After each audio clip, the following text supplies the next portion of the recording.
inside the 10.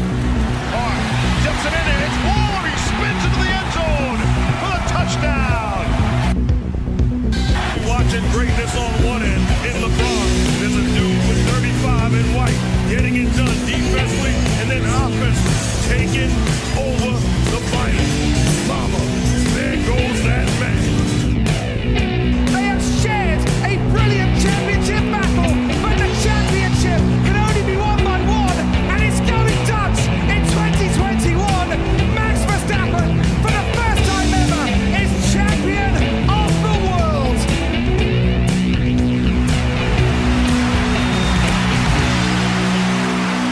Hello, everybody, and welcome to this week's edition of the Waterboy Experience. I am your host, the Waterboy himself, Davis McLemore. We have a lot to cover this week in this packed episode. College football, NFL, MLB, WWE, and much, much more. And here to join me is none other than the Red Bull chugging son of a gun, the CEO and CFO of Nye Productions. He's been dicked down in Detroit, among other places. Please welcome Mr. Jason Shaddix. Jason, how are you?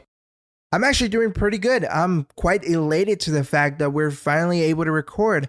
I mean, we went like 20 odd weeks or so being able to record every week, coming out with an episode every week. It was a little dicey every now and then, but hey, we got an episode out, even if it was a little bit late. But this last month, it's just, God, it's either personal stuff, technical issues, or work, and we just could not get time to record an episode. I mean, I managed to record an episode for the United States Grand Prix, but not for Mexico. And we were looking forward to the Mexican Grand Prix. So that really fucking sucked. But hopefully we're able to bring the people brand new episodes consistently now. And we actually are trying out a brand new format that will give you, the audience, more straight to the point news, less banter, hopefully more sports. And it's going to be less time, so it won't take like 2 fucking hours, or it feels like 2 fucking hours with these episodes. But yeah, let's try this new format and let's see how it goes. So take it away, white boy. Well, let's get started. The college football playoffs got shaken up quite a bit this week, starting with Alabama taking their second loss of the year to LSU in overtime. What a game this was on both sides of the ball, but LSU was able to pull out a 32-31 win over the Crimson Tide thanks to an amazing performance from Tigers quarterback Jaden Daniels and a game-winning 2-point conversion. The AP voters also saw that College Football Playoff Selection Committee slot LSU 5 spots higher at number 10. Combine the impressive win with a new perspective of LSU as a top 10 competitor. Now the Tigers are one of the biggest movers in this week's poll. However, the loss to LSU had Alabama falling from number 6 to number 10, while Clemson's 35-14 loss at Notre Dame sent the Clemson Tigers plummeting from number 5 to number 12. The win also put the Fighting Irish back in the AP Top 25 for the first time since September, re-entering the poll at number 20.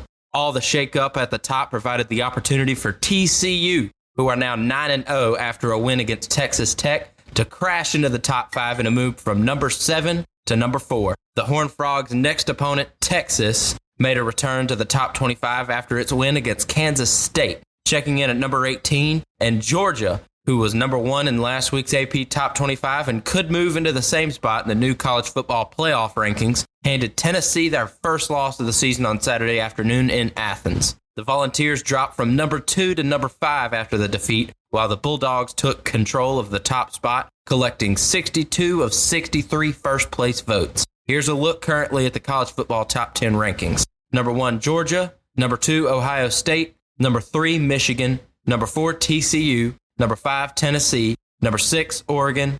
Number 7, LSU. Number 8, USC. Number 9, UCLA. And number 10, Alabama. And now to Jason with the MLB. In the world of baseball, we just saw the World Series happen, and the Houston Astros have beaten the Philadelphia Phillies 4-1 to make them the 2022 champions in MLB. And here's an interesting fact. This is the second least viewed World Series game in MLB history, with only 10 million viewers compared to 2020's worst viewed ever at 9 million. So hopefully next year there's more people watching the World Series. I know some people find baseball boring, but I think it's interesting. Definitely fun to play. But anyway, let's go across the world to the Middle East. with Davis. And from Saudi Arabia, the WWE presented Crown Jewel, their premium live event, where in the main event, we saw Roman Reigns, the WWE Undisputed Universal Champion, take on Logan Paul. And consider the WWE Universe impressed, because it was hard to take Roman Reigns versus Logan Paul very seriously. The Saudi Arabia shows are a huge moneymaker for WWE, despite the dilemmas around the country and the politics and all that stuff. Reigns versus Paul felt very much like a cash grab, and the build was kind of average as consequence. Everyone expected a good showing from the amazingly athletic Logan Paul, but this was eye-opening. Most would have scoffed at the level of belief necessary to enjoy a competitive match, but they pulled it off.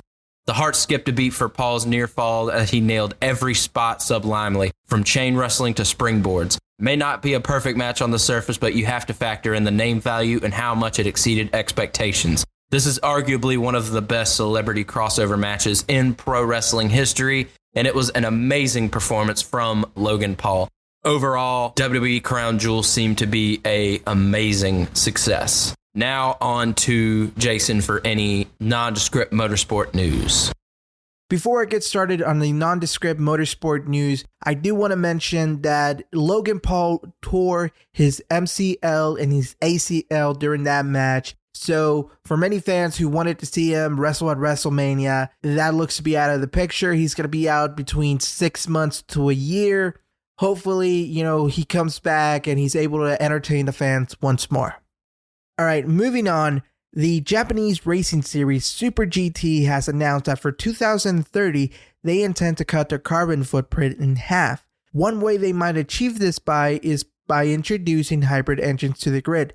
Though nothing is set in stone right now, they are looking at every other options. And here's something interesting. They said that they want to reach this goal without getting rid of what the fans love about Super GT, which is quite contrary to what Formula One did when they went from V8s to V6. So good for Super GT. Flying over to Valencia in MotoGP, the reigning champion Fabio Quartararo failed to win the race, finishing fourth. And therefore, the championship was handed to Francesco Bagnaia, I apologize for mispronouncing your last name, who only needed to finish P14 to be crowned the 2022 world champion. He managed a finish of P9. The race itself was won by Alex Rennie. So congratulations, Alex, and congratulations, Francesco. Now, on the other side of the world, Joey Logano won the NASCAR Cup Series championship after dominating in Phoenix. He is now a two-time champion. So congratulations to Joey. And this marks the end of MotoGP and NASCAR into at least next spring. All right, so let's talk about some Formula One news. Right now, there's not a lot of news going on because we're waiting for the Brazilian Grand Prix to happen. So that's when news usually comes out. But I'm actually going to update you on what happened in Mexico. So in Mexico, Max Verstappen obviously won the race. Lewis Hamilton came P2 and Checo Perez, the homeboy, came P3. Fourth and fifth were the Ferrari drivers, and Ferrari actually was suffering a lot from the high altitudes of Mexico City, and due to that, their turbocharger was just going off. And Ferrari actually had a little bit of worrying to do because in Austria, which is a high elevation race, they were suffering from turbo problems, and it actually led to the turbo blowing up and catching Carlos Sainz's car on fire. So they actually turned down the power on their engines.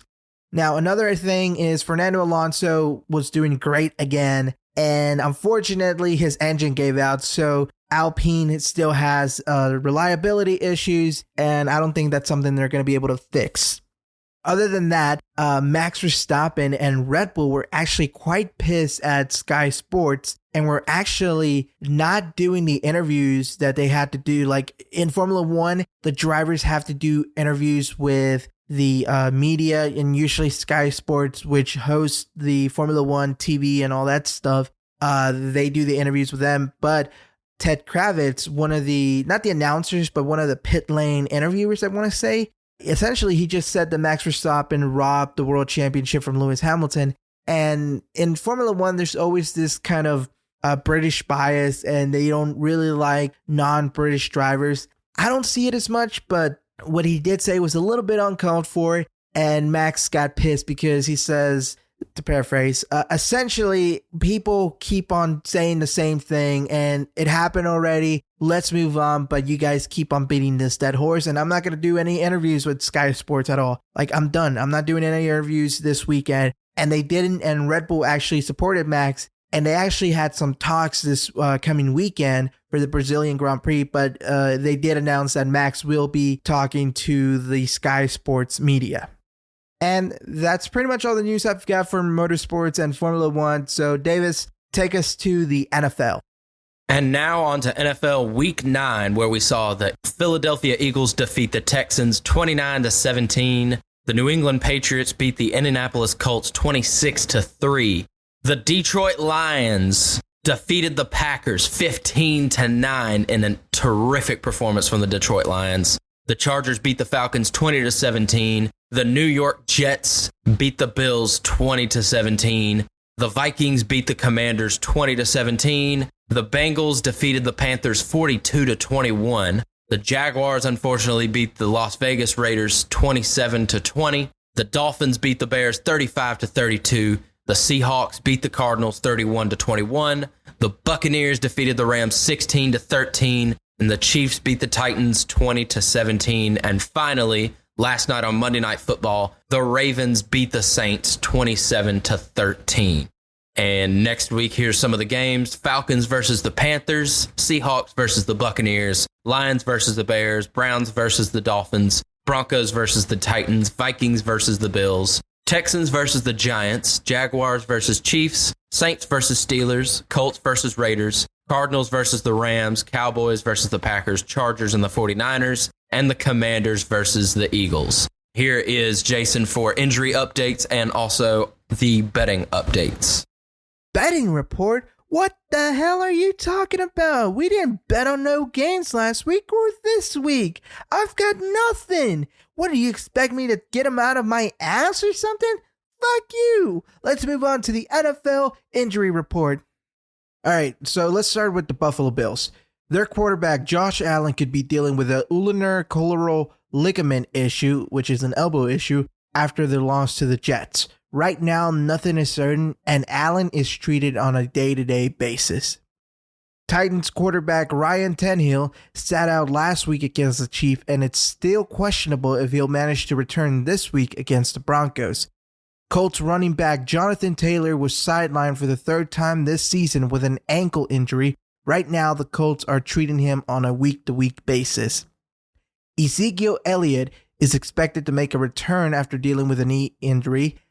Packers' Aaron Jones suffered a knee injury during their loss to the Lions, and his x-rays came back negative. It's still up in the air if he'll be able to make a return this week. Back at the season opener, the 49ers running back Elijah Mitchell was sidelined after a knee injury for most of the season, and he is expected to return this week. Bengals wide receiver Jamar Chase is going to be out of action for a while after tearing his lumbarum and getting a hairline fracture on his hip. Raiders' Darren Waller may be on course to return after suffering a hamstring injury in Week 5, although the way they're playing, it won't make a difference. Also, the Colts have replaced their head coach with interim head coach Jeff Saturday. A lot of fans have questioned this move as Saturday has not had any experience coaching in the NFL or at a college level, with his only coaching job being for a high school team. So yeah, that'll be interesting to see if that works out for them. Probably won't, but it's the Colts. They have the worst defense in the league. Anyway, that concludes the NFL injury report, and I'll leave it up to Davis to close out the show. So sign us off, white boy. And that will just about wrap it up for this week's edition of the Waterboy Experience. We hope that you will follow us on Instagram at the Waterboy Pod or on Twitter at the Waterboy EXP. The Waterboy YouTube channel will be coming soon because we are swamped with projects and trying to get everything recorded, but we're hoping to be able to start putting things up on the YouTube for you guys to watch. We hope you guys will tune in for the next episode of the Waterboy Experience. Thank you guys for listening, and peace. Second and goal. just outside the 10.